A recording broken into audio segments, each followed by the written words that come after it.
Welcome to Bible Study with Faith, where I'm reading the Bible out loud to you in a way that's easier to understand. This is the book of Joshua, and we are on chapter 22. We only have 2 more chapters to go, 23 and 24, and that will be the end of the book of Joshua. So I hope that you guys have caught up and that you went through and watched the rest of the videos 1 through 21. If not, you can always go online and find them whenever you have time. It's not imperative that you read it all in order. It is imperative that you read it. If you can't read it, listen to it. It's a start. All right, we're going to get started.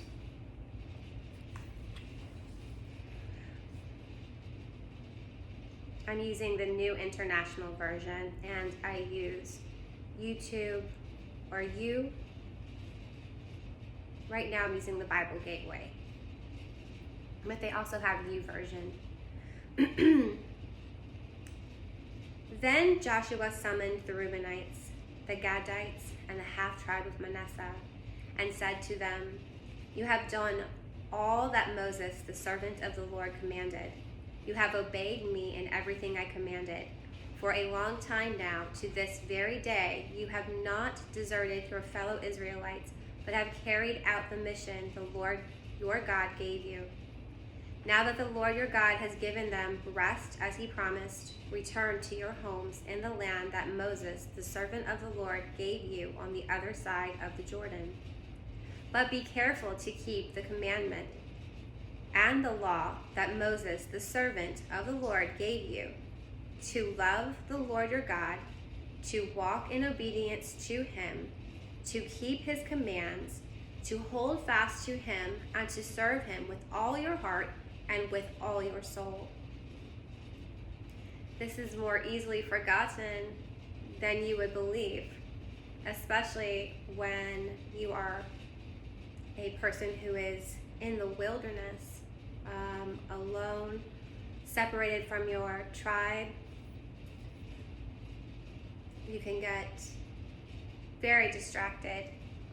Also when you're in large groups of new people and such. And for them, they were in the wilderness. They were in war after war. They were taking over new territories, building new clans. And whenever there wasn't somebody constantly reminding them of what they're supposed to do, they often forgot. Then Joshua blessed them and sent them away, and they went to their homes. To the tribe of Manasseh, Moses had given land in Bashan, and the other half of the tribe Joshua gave land on the west side of the Jordan, along with their fellow Israelites. When Joshua sent them home, he blessed them, saying, "Return to your homes with your great wealth, with large herds of livestock, with silver, gold, bronze, and iron, and a great quantity of clothing, and divide the plunder from your enemies with your fellow Israelites." So the Reubenites, the Gadites, the half-tribe of Manasseh, left the Israelites of Shiloh and Canaan and returned to Gilead, their own land, which they had acquired in accordance with the command of the Lord through Moses. When they came to Gilead, near the Jordan in the land of Canaan, the Reubenites, the Gadites, and the half-tribe of Manasseh built an imposing altar there by the Jordan. And when the Israelites heard that they had built the altar on the border of Canaan at Gilead, near the Jordan, on the Israelite side, the whole assembly of Israel gathered at Shiloh to go to war against them. So the Israelites sent Phinehas, son of Eleazar, the priest, to the land of Gilead, to Reuben, Gad, and the half-tribe of Manasseh. With him they sent 10 of the chief men, one from each of the tribes of Israel, each the head of a family division among the Israelite clans. When they went to Gilead, to Reuben, Gad, and the half-tribe of Manasseh, they said to them, "The whole assembly of the Lord says, how could you break faith with the God of Israel like this? How could you turn away from the Lord and build yourselves an altar in rebellion against him now? So it seems to me they've gotten themselves into a lot of trouble once again, building altars to false deities, to fake gods, to false idols, to people that are not supposed to, or deities that are not supposed to be worshipped. Was not the sin of Peor enough for us? Up to this very day, we have not cleansed ourselves from that sin, even though a plague fell on the community of the Lord, and you are now turning away from the Lord. If you rebel against the Lord today, tomorrow he will be angry with the whole community of Israel. If the land you possess is defiled, come over to the Lord's land, where the Lord's tabernacle stands, and share the land with us. But do not rebel against the Lord or against us by building an altar for yourselves, other than the altar of the Lord our God. When Achan, son of Zerah, was unfaithful in regard to the devoted things, did not wrath come on the whole community of Israel? He was not the only one who died for his sin. He is really digging in and bringing up reference points for these people, telling them for the millionth time, for generations, this type of behavior has been happening. We've seen it done before. You're doing it wrong. You need to stop, because this is what happens when you don't do what you're supposed to do. This is a sin. Stop. We do not worship false idols. We do not set up altars for false idols. Not only does it taint you, but it also taints the whole tribe as well as the land that the altar is on. Then Reuben, Gad, and the half-tribe of Manasseh replied to the heads of the clans of Israel, "The mighty one, God, the Lord, the mighty one, God, the Lord, he knows, and he let Israel know. If this has been a rebellion or disobedience to the Lord, do not spare us this day." I want to read that again. So, Reuben, Gad, and the half-tribe of Manasseh replied to the heads of the clans of Israel, saying, "The mighty one, God, the Lord, the mighty one, God, the Lord, he knows, and let Israel know. If this has been a rebellion or disobedience to the Lord, do not spare us this day. If we have built our own altar to turn away from the Lord, and to offer burnt offerings and grain offerings or a sacrifice fellowship offering on it, may the Lord himself call us to account." Verse 24. "No, we did it for fear that someday your descendants might say to ours, 'What did you have to do with the Lord, the God of Israel? The Lord has made the Jordan a boundary between us and you, you Reubenites and Gadites. You have no share in the Lord, so your descendants might cause ours to stop fearing the Lord.'" I'm beginning to understand what's happening here.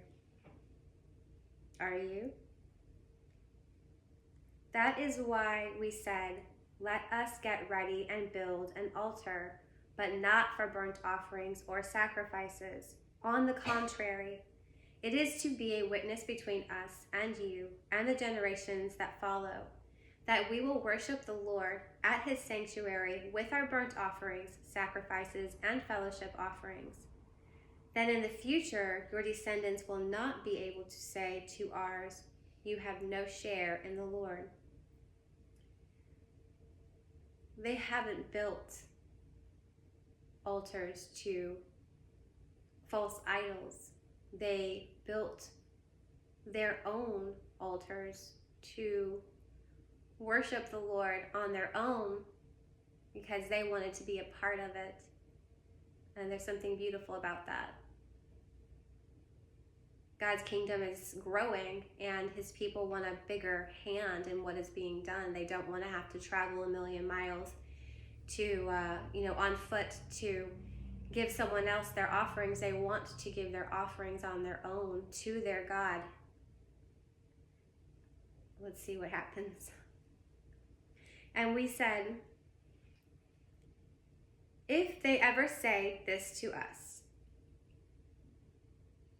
or to our descendants, we will answer, look at the replica of the Lord's altar, which our ancestors built, not for burnt offerings or sacrifices, but as a witness between us and you. Far be it from us to rebel against the Lord and turn away from him today by building an altar for burnt offerings, grain offerings, and sacrifices, other than the altar of the Lord our God that stands before his tabernacle.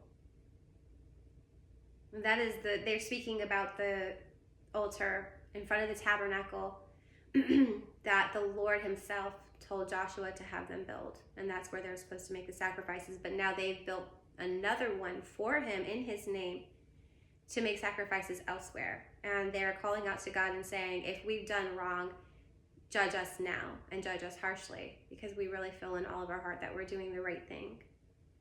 They're being progressive and they're asking permission. When Phinehas the priest and the leaders of the community, the heads of the clans of the Israelites, heard what Reuben, Gad, and Manasseh had to say, they were pleased. And Phinehas, son of Eleazar the priest, said to Reuben, Gad, and Manasseh, today we know that the Lord is with us, because you have not been unfaithful to the Lord in this matter. Now you have rescued the Israelites from the Lord's hand. Then Phinehas, son of Eleazar the priest, and the leaders returned to Canaan from the meeting with the Reubenites and the Gadites in Gilead, and reported to the Israelites. They were glad to hear the report and praised God. And they talked no more about going to war against them to devastate the country where the Reubenites and the Gadites lived. And the Reubenites and the Gadites gave the altar this name, a witness between us that the Lord is God. That's amazing. So it was deemed righteous. Their actions were deemed righteous. And that is the end of chapter 22. That was a really good one. I believe that chapter 22 of the book of Joshua is my favorite chapter so far. It had a lot of action going on, a lot of information. It was very easy to read. It wasn't boring, and I really liked the way they came up with their own idea of how they could better serve the Lord, and it was found pleasing. And we could really find a way to adapt Joshua chapter 22 to our lives every day by being progressive in our own faith, in our own journey, in our own relationship with Christ, by finding new, innovative, and creative ways to serve the Lord and give him thanks in our day-to-day lives. I look forward to reading chapter 23. I'm going to be doing these consecutively. I am very short on time as I am in school full-time. I work full-time, and I'm also still raising a teenager and helping out with my granddaughter. So we're going to do this the best way we can. And my light just went out, and that's okay. Gotta love technical difficulties.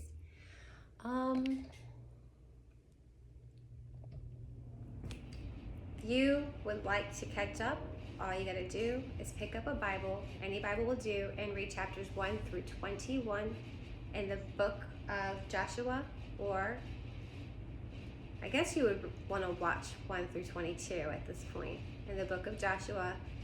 Or you can find me at Jesus is a DJ, all one word, on my YouTube channel, or my TikTok or my Snapchat, and I will do the reading for you. We're just going to go ahead and leave that light out. Y'all have a good day.